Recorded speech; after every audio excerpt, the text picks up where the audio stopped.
So in 2014, a 59-second video surfaced. It showed Githurai 44 Matatu crew abusing a woman. And the woman says that 7 men were in the bus and they stripped her and they sexually abused her. I felt that was very sad. They wanted to rape her. She lied that she was HIV positive, right? And so that's why they did not rape her, because they feared catching the disease. She was alone, it was at night, and she couldn't go anywhere. So what happened? Welcome to Nahash and Kinemia Live, right? Thank you for all my subscribers. That's 900 and something subscribers.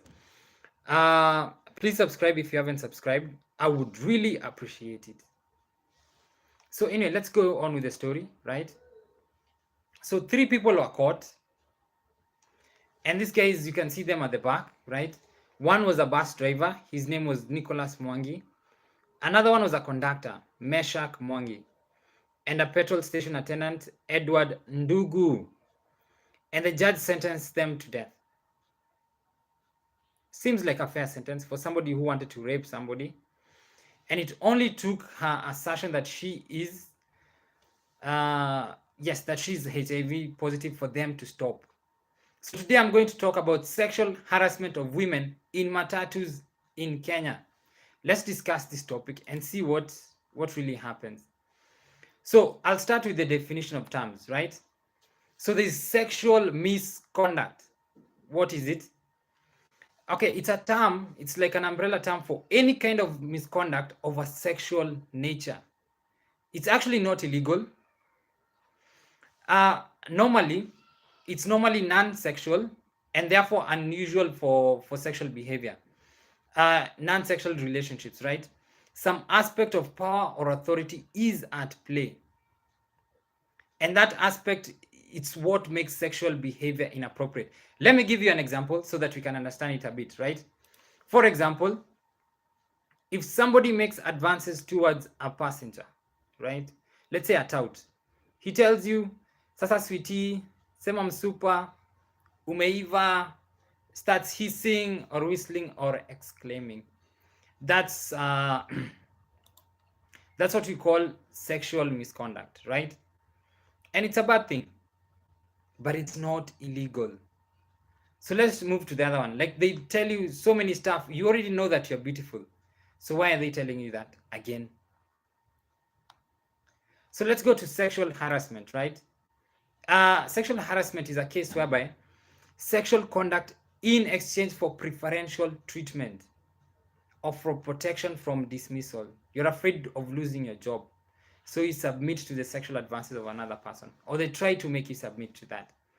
They can use language, they can use visual materials, they can actually use audio of a sexual nature to make you do what they want you to do. And it shows physical behavior. When you show physical behavior of a sexual nature, it's not a crime, it's actually a civil matter. And in Kenya, it mostly affects employees. And I wanted to give an example, right? An example of a male tout, a co-worker, right, of a female conductor, and is touching her inappropriately and telling her things like even all of those stuff, all of those things, right? That is sexual harassment, because he's using language or he's actually touching her. So that's sexual harassment. Again, as you can see in the picture, it doesn't have to be sort of like a sexual tone attached to it, but the understanding between the two parties is that she's uncomfortable. So that would make it wrong, right? So let's move to another one.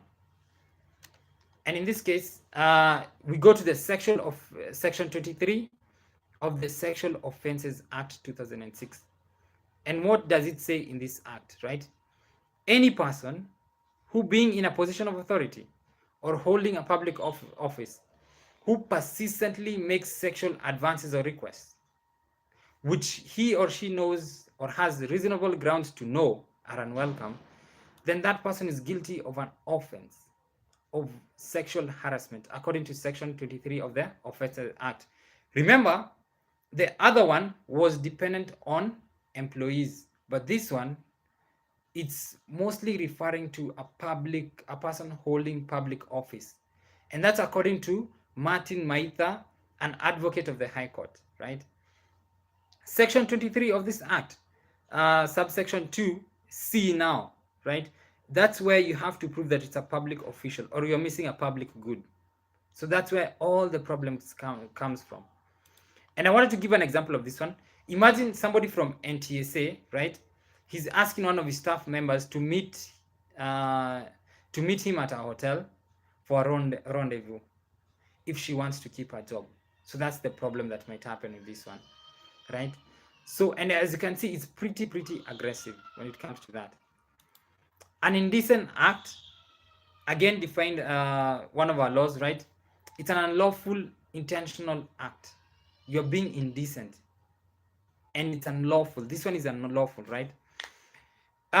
You're causing contact between any parts of your body towards another person. You can do that with your genital organs, you can do that with your breasts or with your buttocks. And they can touch the genital organs of the other person, including her breast or her buttocks. That is an indecent act and it is unlawful. Okay, it doesn't include any act that's sort of like penetrative, right? But it's indecent and it includes contact, right? Remember, the other ones don't really have to include contact, but they can include contact, right? So when you expose pornographic material to that person against his or her will, then that's also a problem. It's an offense and it's liable upon conviction for a prison term not less than 5 years. Not less than 5 years.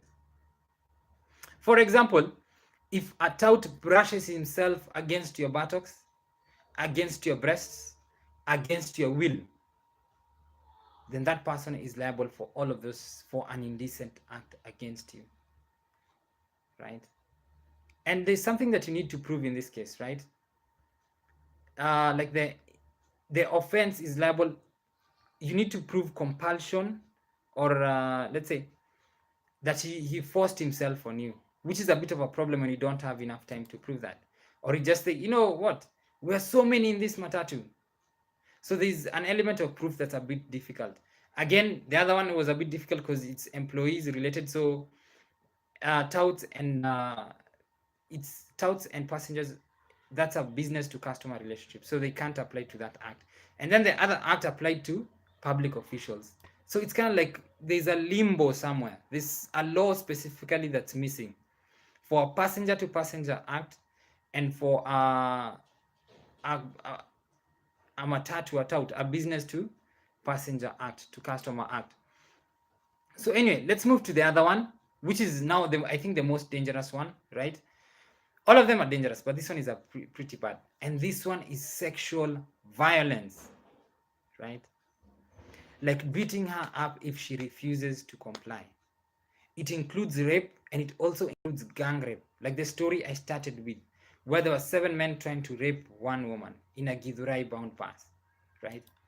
And this one involves touching using physical force. Remember, the other ones might be brushing up against you, but this one is physical force. You can't move aside, you can't move this other way, and it's very dangerous and very bad, right? So let's focus on the matatu industry a bit, right? So the matatu industry, there's a lot of indiscipline in that industry. One of them, overspeeding. The other one, overlapping. Another one is changing routes midway. You're in matatu, you're thinking you're going to reach there, but midway you find that you're going to another place, right? These guys lie about the destination a lot of time. A lot of for me, they lie about the destination a lot. Like you think that you're going to alight at this stage, but at the end you're not alighting there. You're told hapa ni mwisho and you have to get out to seek another mat, or perhaps they put in another matatu. They change the stated fare in a matatu, and people fight about this thing a lot. That change in fare. They insult passengers. They throw passengers off moving matatus, and people have actually died from that. I think it was a Thika Road bound bus, a 44.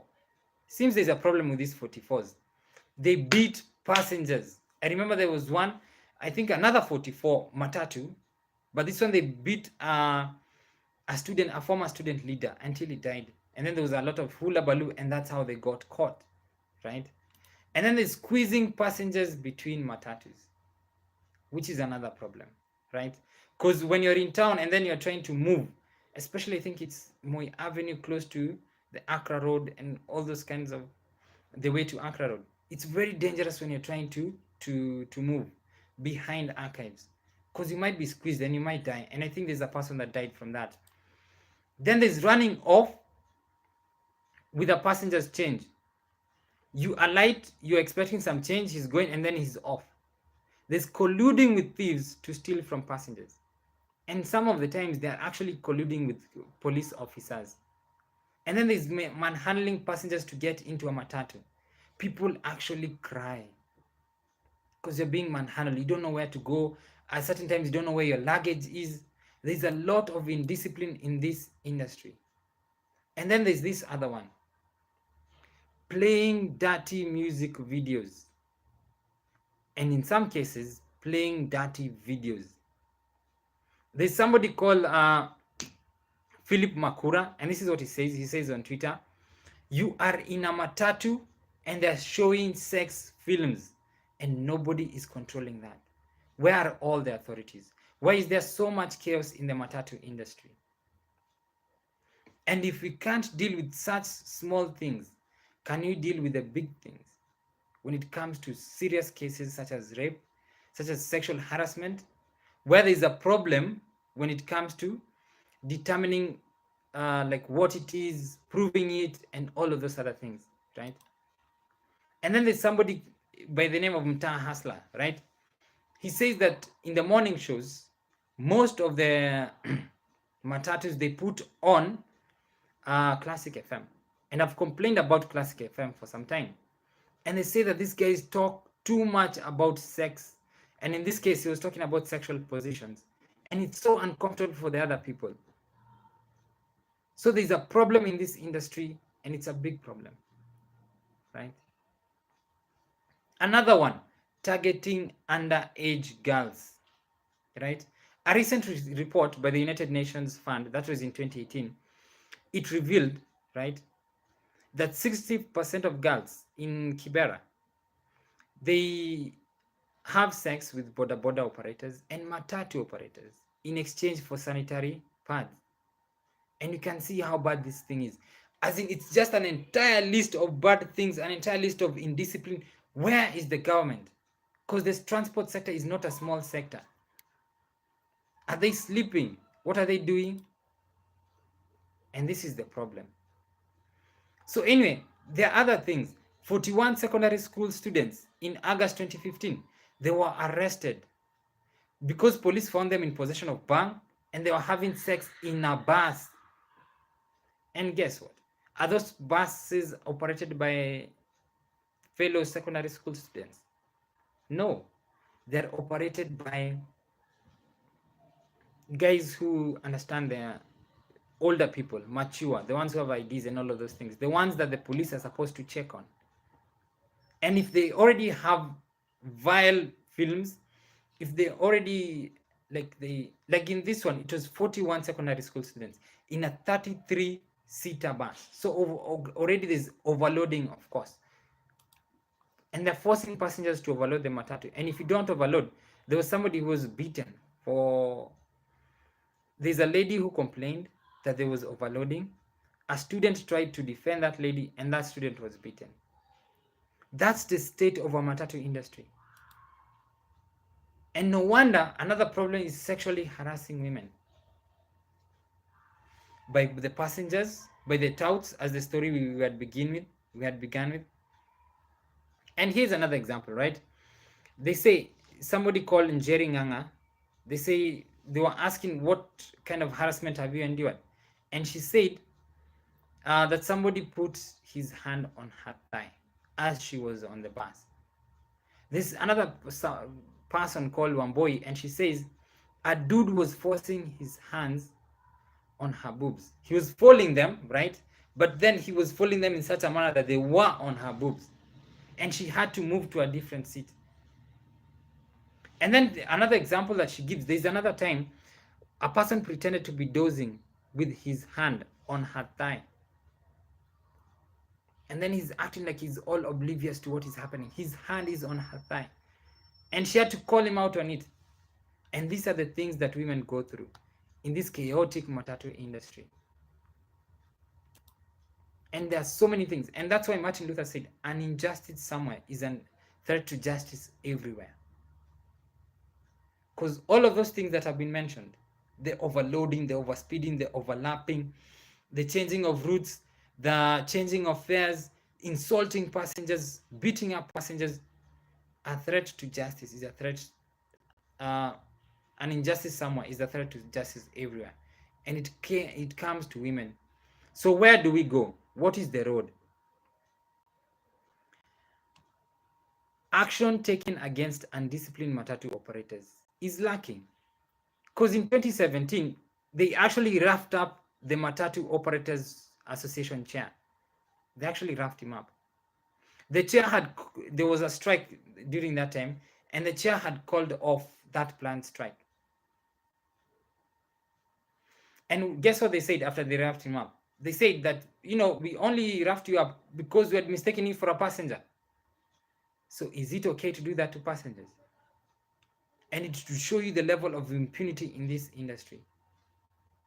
That to passengers, it's okay. So let's go to the police. The police, they already own the matatus. Are they supposed to police themselves? They receive bribes from these matatus. So they actually indulge these practices. The organization in the industry, right, would remove some of the benefits that they receive from the industry. Because how they benefit from an organized industry, they can only benefit from an industry where there is lack of organization. They can only benefit from an industry where there is enough chaos for them to eat from it. So the police, they won't do anything about it. Public outcry is the only incentive for these guys to act. And public outcry during the story I've mentioned, the Githurai bus, the lady who was there, that was the only reason that her story was able to reach an end. There was able to be justice. Guys were able to be jailed for life, actually given a death sentence, because there was public outcry. But even when there is public outcry, the police will only to limit that, to eliminate sexual harassment of women on matatus. That they will not do, because they thrive on the chaos that's in that industry. And if they start checking on certain things like sexual harassment, then they have to check on other things that actually facilitate that. Because before a tout has that bravery to sexually assault a woman, then he is also brave enough to know that he can get away with that. He can get away with other things. And this one is just a step higher. And yes, so I will continue with that. The rest of the government, what's the rest of the government doing? Like, we have the ministry that's supposed to be dealing with this stuff. They're eating from industry players. And so when they're eating, they really don't bother. Their only incentive to act is when the chances of stealing are more outside of the matatu industry than they are within the matatu industry. For example, if somebody in the Ministry of Transport, he can eat more when it comes to the BRTs instead of eating more when it comes to the matatus, then that's when they'll push for the BRTs and order within the transport industry. And what's happening with the civil society? What are they doing? Most of these people who would organize demonstrations to fight against sexual harassment of women, they don't use matatus. So they don't have that feeling, that compulsion to fight against this vice. And most of the people who would be organized to demonstrate, they still have to use matatus in the evening. So if they come in red to demonstrate against the matatu industry, they still go home in red. And those matatus will still be waiting there for them. So anyway, most of them are focused, like those who can organize, they are focused on luncheons, stipends, and salaries. They're not really focused on these issues unless something hits the media. That's when they'll think, we need to do something about this, because it's now a scandal and it cannot be hidden. So now they have to do it, and at the end of the day, they'll come with their projectors and they'll tell their donors, we have done this and we have done that. But after that, they'll sleep because they don't use those matatus. And those guys they organize, those guys who actually use those matatus, they don't have that strength of fighting because they're still struggling in their lives. So the vice continues. So how does it stop? How do we stop this sexual harassment against women? Why is it so easy for touts and for passengers to become so sexually deviant? Well, one of the things that facilitates it is that shock advantage that that these guys have. The ones who harass women on matatus and everywhere, they have a shock advantage. And what do I mean by that? I mean that it shocks the women so much that they can't, that ability to react to it, it's so difficult. It's not easy, right? So they are in shock and they can't react very quickly. And then there's that youth factor, because this guy, as mentioned earlier, they target teenage girls, including girls who are looking for sanitary pads. Then there's that poverty factor. When you start fighting these things and you're also having struggles, you need to hustle, you need to do all of those other things. You just leave it. And then there's proof, because somebody is masturbating himself in front of you. But then when you shout it out, he stops. So how do you prove that he was doing that? Perhaps when you're the only person who saw that. Then there's the duration of sexual deviance, right? It will last for 2 or 3 minutes. And you're thinking, if you pursue this case, it will last for such a long time. So why continue pursuing it? Of course, then there's the culture of the society. Without things, nothing is done. And then there are owners who only care about money that's brought to them. They don't really care about the passengers. So you can talk all you want to talk. All they want is their 5,000 at the end of the day. And even when you overcome all of those things, the passengers won't intervene on your behalf. They'll let it be. And another one boy, I'll give this example. She says, I just love matatu dramas, especially if a fight erupts between the opposite sexes. A driver and a passenger throwing punches at each other. So it becomes a show. It doesn't become something concrete. And no wonder that women would keep quiet about these things.